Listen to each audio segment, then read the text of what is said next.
Coming your way on today's Philadelphia Eagles Now, another loaded show on deck.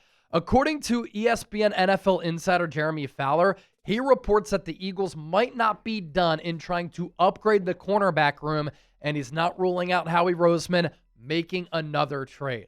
Does Howie just get bored at times? I think he does. Already up until this point, he's made a handful of trades, and he might make some more.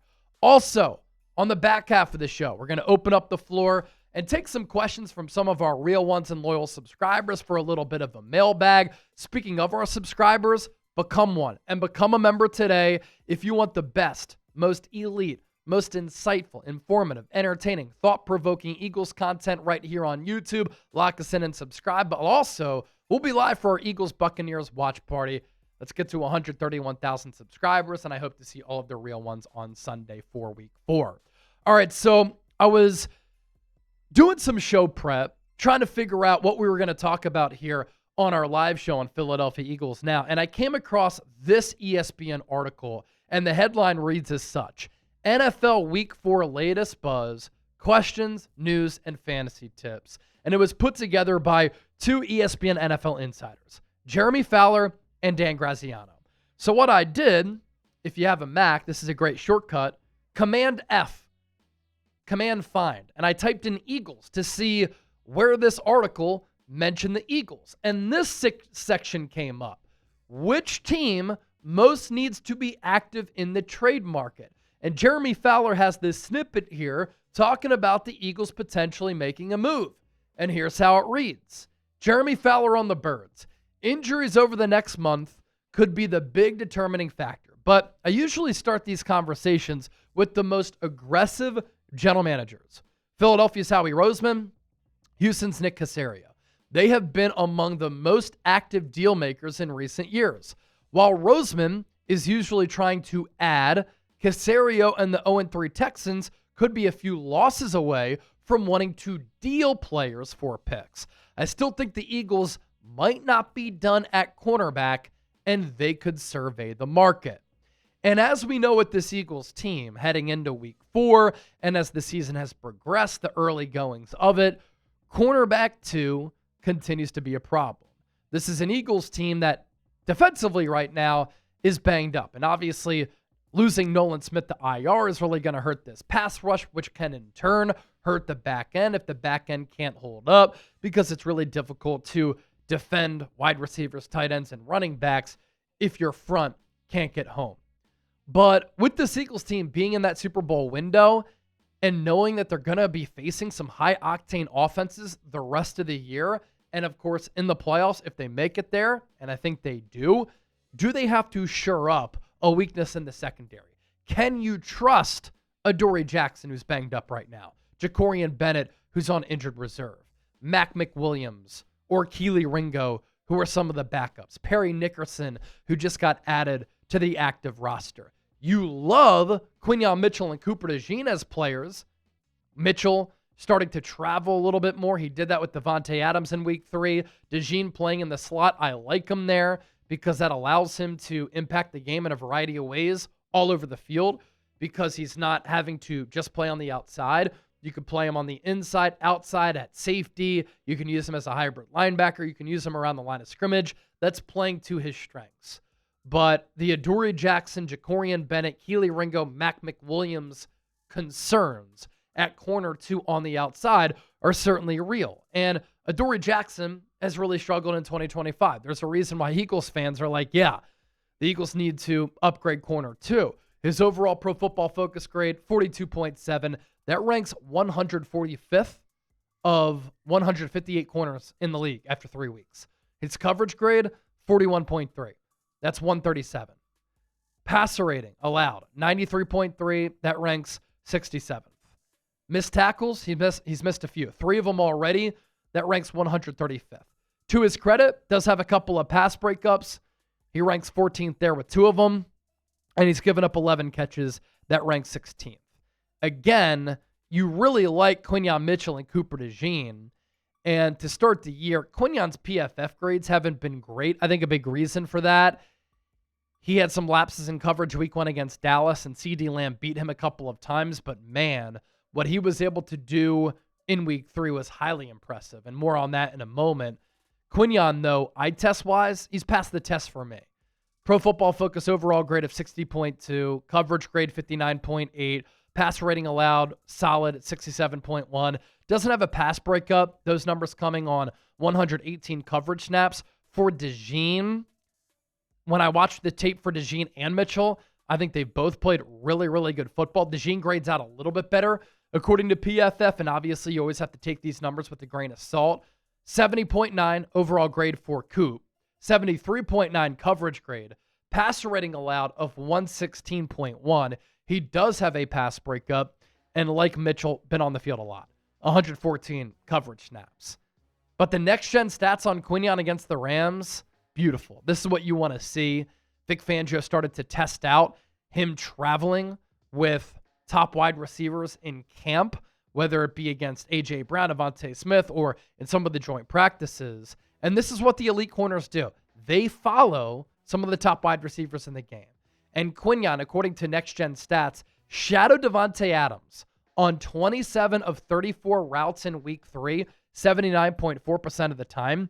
It was the first game of his career where he shadowed a receiver on over 60% of their routes. Mitchell matched up against Adams 22 times after the snap, allowing just 2 catches for 12 yards on 5 targets. Adams' only other reception came on the 44-yarder against Reed Blankenship, which there was a little bit of a push-off. Could have gone either way. It was not called PI. And just look at how Quinyon was able to put the clamps on Davante Adams. This was his route chart. He caught that one long touchdown, which made up for a bulk of his receiving yards. He was targeted 8 times in total and just had 3 catches. A lot of that because of Quinyon. If the Eagles do want to upgrade at corner, there's a couple avenues, obviously, they could go about this externally. There are free agent corners, former Defensive Player of the Year and All-Pro Stephon Gilmore, who's obviously older, but if you want to bring in a vet, you could go that route. Asante Samuel Jr., good player, first 3 years in the NFL, double-digit pass breakups before only playing 4 games last year. Teams have to be really worried about the medicals. Had that neck surgery this offseason because he's a really good player, yet he's still unsigned. You have a guy like Kendall Fuller, who last played with Miami. Emmanuel Mosley, really good player for the Niners. Then he was given a nice contract by the Lions. Hasn't been able to stay healthy. And how about this name? I wouldn't go about it this way. I wouldn't bring this player in. I think he's cooked, but he's still out there. And this goes to show you that the free agent crop is a little bit thin. James Bradbury.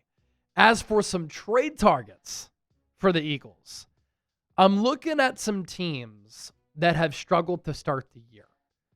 I know the Browns beat the Packers, but that was fluky. They're 1-2.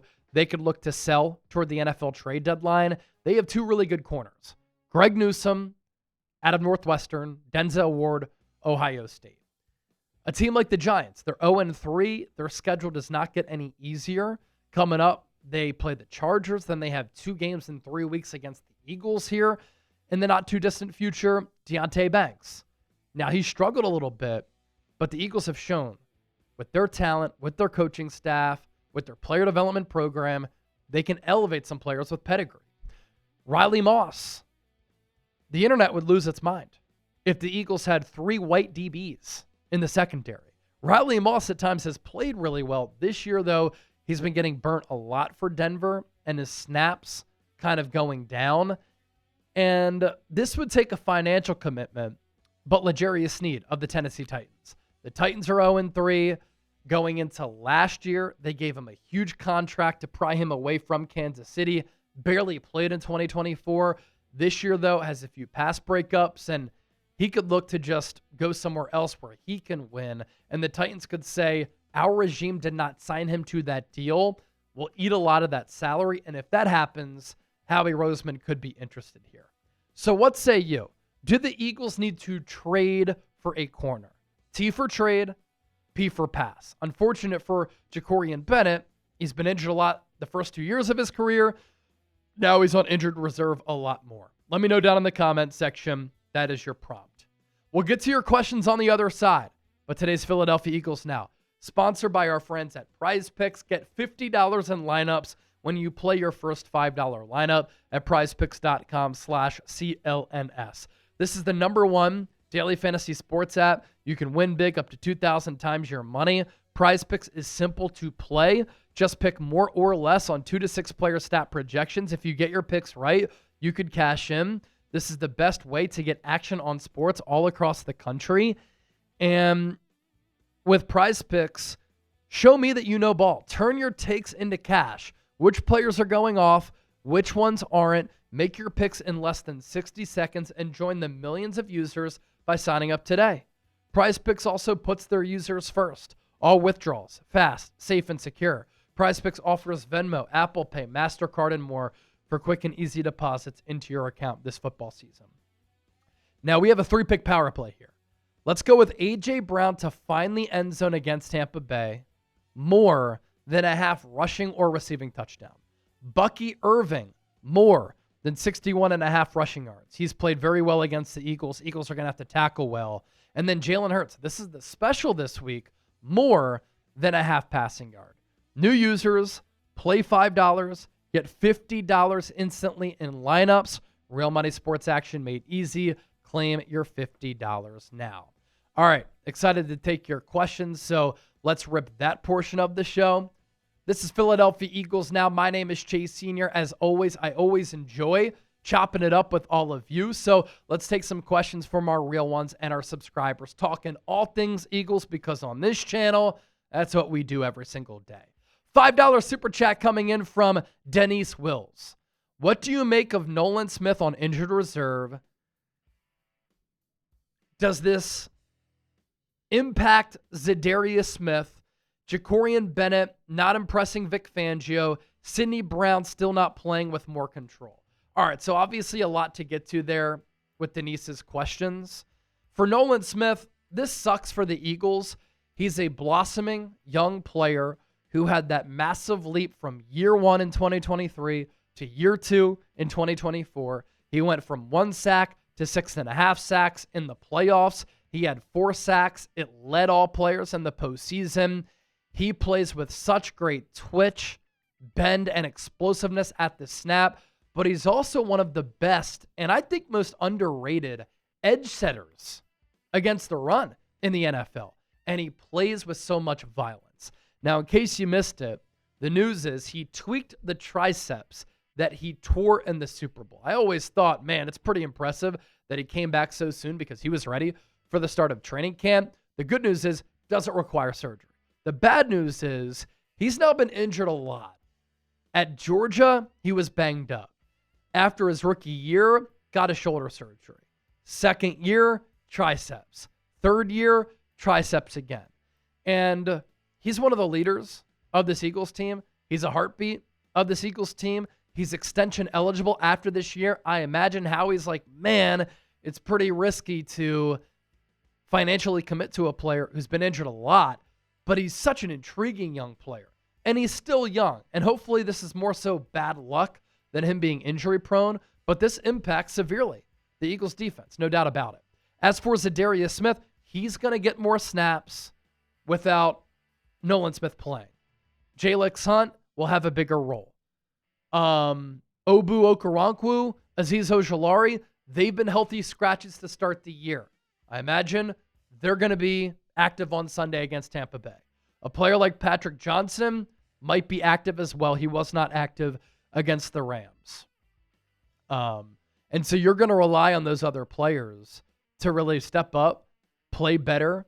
Jalen Carter, the effort against the Rams was kind of up and down, as he always does. Made some game-changing plays late, had the blocked field goal. Maybe it's because he's not in shape, but he's going to need to bring it. Jordan Davis has been playing like an all-pro. Hopefully that continues. Because when you lose a player like that, everybody else collectively has to step up. Jacorian Bennett not impressing Vic Fangio. Hard to tell. It stinks for Jacorian too. I like his ability. I like the player. 4.3 speed with the Raiders. Really good ball production. But he's been hurt his first 3 years in the NFL. He did level the holder, which made Jordan Davis able to pick up the football and return that field goal block for a touchdown. That was just a team game-winning, game-changing play that he made. I imagine he may have gotten hurt on that play, but I just think that Vic has sided with the veteran in Adoree Jackson. And then for Sidney Brown, I just think Andrew Makuba is the better player. More versatile, always around the ball, better instincts, better feel, whereas Sidney Brown sometimes lacks that feel, which is why sometimes he's overly aggressive and can miss tackles. He missed some more against the Rams. But as a special teamer, I love him because he will run through a cement wall. Devon Lewis, hopefully I pronounced that right. If I didn't, I apologize, my man. $5 super chat. Do you think getting Trey Hendrickson would make sense? The Bengals season is done, and they already paid him, right? So this is really fascinating here. If Nolan Smith was out for the year, I think this move would make sense. But the Eagles are hoping to get him back around the Week 9 bye. But we know that Howie Roseman is always looking for stars. He's always looking to go star hunting. And he's always looking to improve the pass rush. And this offseason, according to Jay Glazer, he made the biggest, best, and highest offer to the Dallas Cowboys for Micah Parsons. That tells me he'd be interested in a player like this. And Hendrickson's situation with Cincinnati is notable here. And it's interesting. He wanted a contract extension going into the final year of his deal when he had no guaranteed money left. He wanted to stay with Cincinnati long term. But the Bengals are a joke of an organization, and they are a very cheap organization. They paid Joe Burrow, they paid T. Higgins, they paid Jamar Chase. All they did with Hendrickson to get him on the field was up his salary for 2025 and guarantee it. They didn't give him a long-term deal.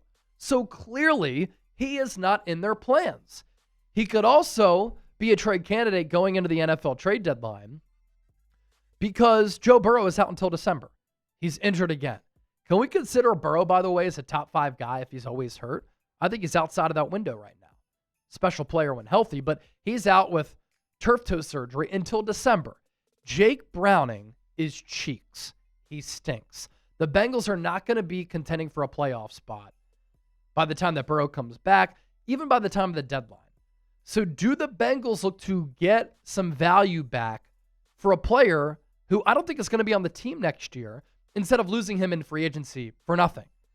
Hendrickson's a dog, and he would be a good scheme fit. He would be a great veteran leader. You could give him a contract extension if you wanted him to be a part of your long-term plans. Last 2 years, 2023, 2024, no player has more sacks across the NFL.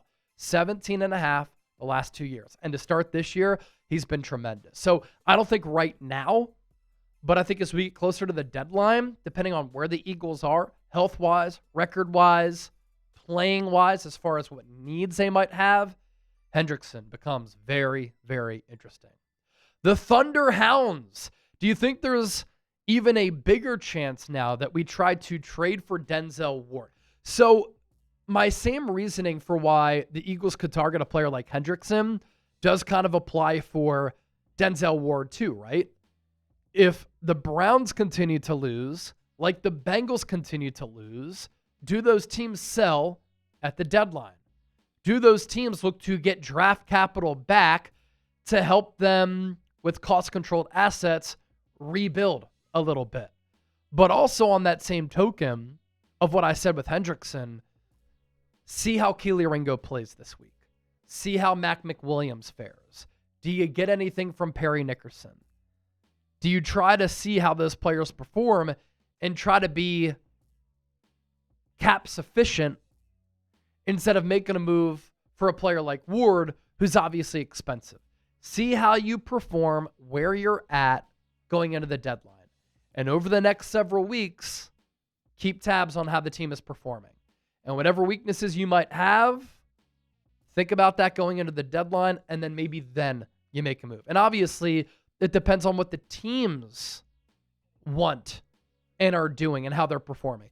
I mean, if the Browns and Bengals are good, then they're not going to trade away some of their top players. If they are bad, they become sellers. Dexter knows best. Where do you think C.J. Gardner-Johnson will go? I've seen rumors of Dallas, but he would want to go to a contender, maybe a team like the Bills. If he goes to a team in the NFC East, that would be interesting.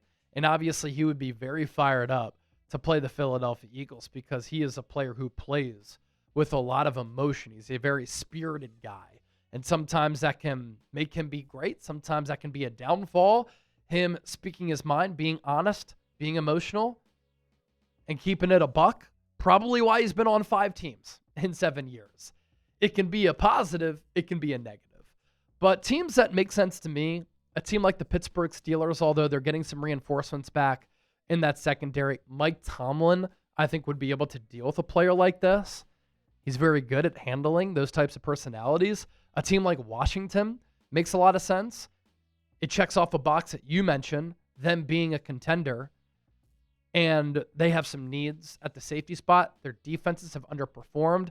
A team like Dallas wouldn't surprise me. Jerry Jones will take chances on players who have some question marks with their character, and their defense has been horrendous the last 2 weeks. A team like the Bills, I think they need to get better on defense. I'm trying to think of some other teams. I think those teams make some sense, the teams that I mentioned, and the team that you mentioned in Buffalo. LFX, Lion Fighter, do we have a Will Shipley update? Do you see the Eagles legitimately using Tank Bigsby? Well, LFX, you asked this question going into week 3, and I had said maybe you use him on kick returns. The Eagles did. He was bad. Joshua Carty was hitting those line drive knuckleballs. The Eagles couldn't return a kick. They couldn't field a kick. And so Bigsby may have blown his opportunity there because the Eagles added a returner this week, but we don't really have a Will Shipley update. He's dealing with an oblique/rib injury. The Eagles did not put him on IR, but he hasn't played since week 1. Kind of weird that they didn't put him on IR because I imagine he's going to miss his 3rd straight game. So maybe Bigsby gets some carries, but the Eagles really like A.J. Dillon. They can trust him as a pass protector. He's had some really good reps there. And then obviously Saquon getting a bulk share of the carries. Gene Holcomb, Chase, do you think the Bucs re-sign Desmond Watson after releasing him because they're facing the Eagles? Yes. And I said this to Chip. I talked about it on the show for our Eagles-Buccaneers preview. In case you don't know Desmond Watson, look him up. And when you do, he's going to take up a lot of the screen. He played his college football at Florida. He's a nose tackle, defensive tackle who is 464 pounds. And in camp, following his final season at Florida, he lost weight and got down to 430. The Buccaneers this week brought him back to the practice squad. I would not be surprised if Todd Bowles elevates him to the game day roster on Sunday. And here's why. The Buccaneers have been one of the only teams in the NFL that can actually stop the tush push. They've done it in 2024, 2023, and when they don't stop it, they hold up well against it. That's what happens when you have a guy like Vita Vea. But I imagine Todd Bowles is like, game planning, what if we had Vita Vea and Desmond Watson at defensive tackle? Funny enough, going into the draft, I had said, is a team going to draft Desmond Watson or pick him up as a UDFA just to stop the tush push? I think that is definitely a part of the Buccaneers' plans here. Now, maybe he's not ready and active to play on Sunday, but I think that's at least in their thinking. Gene Holcomb, good point. You know ball. All right, don't forget to hit that subscribe button. We're giving you so much great content here on Eagles Now, and it's always great to chop it up with all of you. Thanks for watching the show. Don't forget to subscribe, and we'll catch you soon here on Eagles Now.